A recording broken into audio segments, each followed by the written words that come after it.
The ఇన్నూసుపేట cooperative urban bank 108వ మహాజన సభ స్థానిక Sai Krishna theatre వద్దనున్న aluminium association హాల్లో జరిగింది. బ్యాంక్ పాలకవర్గ చైర్మన్ కోలా అచ్యుత రామారావు డైరెక్టర్ల చేతుల మీదుగా ఖాతాదారులకు గిఫ్టులు పంపిణీ చేశారు. ఇన్నిసుపేట కోఆపరేటివ్ అర్బన్ బ్యాంక్ 108వ వార్షిక నివేదిక సభకు కోల్లా అచ్యుతరామారావు అధ్యక్షతన వహించారు. ఈ సభలో national federation of cooperative urban banks NAFCUB director Chalasani Raghavendra Rao ముఖ్య అతిథిగా పాల్గొని మాట్లాడారు. ఎజెండాలో 17వ అంశం కింద ఏపీ సీఎస్ చట్టం 1964ను మ్యాక్స్ 1995 చట్టంగా మార్పు చేసేందుకు చేసిన ప్రతిపాదనపై సభలో కొందరు సభ్యులు అభ్యంతరం వ్యక్తం చేస్తూ గందరగోళం సృష్టించారు. ఈ చట్టంలోకి బదలాయింపు జరిగితే బ్యాంక్ డిపాజిట్దారులకు ఏదో జరిగిపోతుందనడం అపోహ మాత్రమేనని ఓ సభ్యుడు చేసిన విమర్శలకు బదులుగా చైర్మన్ బదులు చెప్పారు. ఈ చట్టం అమలును వ్యతిరేకిస్తూ కొందరు హైకోర్టుకు వెళ్లారని, కోర్టు తీర్పు ప్రకారం బ్యాంకు పరిరక్షణకు చట్టాలు అమలు చేస్తామని స్పష్టత ఇచ్చారు. అలాంటి ప్రతికూల పరిస్థితికి భిన్నంగా ఇన్నిసుపేట కోఆపరేటివ్ బ్యాంకు ఖాతాదారుల సంక్షేమానికి దగ్గరగా పనిచేస్తోందని తెలిపారు. CEO Palakodeti Ramanakumar, vice chairman Gedi Annapurnaraju, డైరెక్టర్లు పాల్గొన్నారు.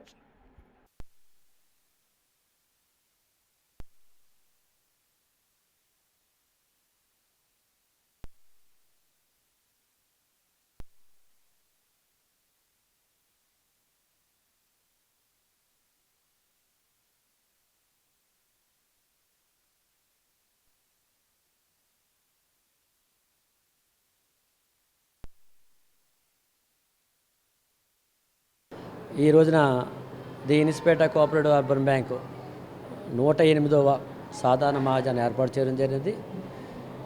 ప్రతి సంవత్సరం కూడా జూన్ నెలాఖరికి మహాజన సభ పెట్టాలి. ఆర్బీఐ గైడ్లైన్, ఆర్సీసీ గైడ్లైన్ ప్రకారం పెట్టడం జరిగింది. అందులో ఒక 17 ఎజెండాలు పెట్టడం జరిగింది.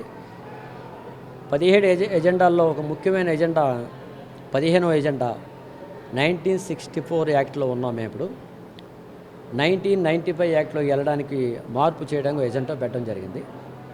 ఆ ఎజెండా నిమిత్తం కొంతమంది గత వారం రోజులుగా రకరకాలుగా ఆందోళన చెందుతూ బ్యాంకు గురించి కూడా రకరకాలు చెప్పడం జరిగింది.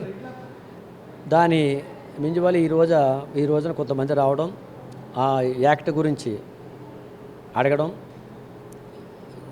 మీటింగ్లో చెప్పడం జరిగింది. మా రాష్ట్ర federation secretary, Visakhapatnam bank chairman అయిన చలసాని రాఘవేంద్రరావు రావడం జరిగింది. వచ్చి వాళ్ళ బ్యాంకు 95 యాక్ట్లో ఉంది. గత 20 సంవత్సరాల నుంచి కూడా 95 యాక్ట్లో ఉంది. దానికి ఉన్న మంచి చెడులు చెప్పి ఆయన ఉన్న అనుభవంతో చెప్పడం జరిగింది. కొంతమంది వ్యక్తులు దాన్ని వ్యతిరేకిస్తే గత 2 రోజుల క్రితం కొంతమంది ఇతర వ్యక్తులు హైకోర్టుకి వెళ్ళడం జరిగింది.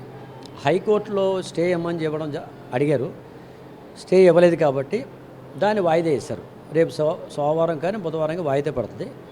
ఆ వాయిదాలో నిర్ణయిస్తామని చెప్పారు. సభ్యుల కోరికపై హైకోర్టు వారి నిర్ణయం ప్రకారం 64 నుంచి 94లో వెళ్ళడానికి నిర్ణయం తీసుకుంటూ మేమంతా సాధారణ మాధ్యమంలో చెప్పడం జరిగింది. వాళ్ళందరూ కూడా దానికి అంగీకరించి అందరూ కూడా బయటికి వెళ్ళడం జరిగింది.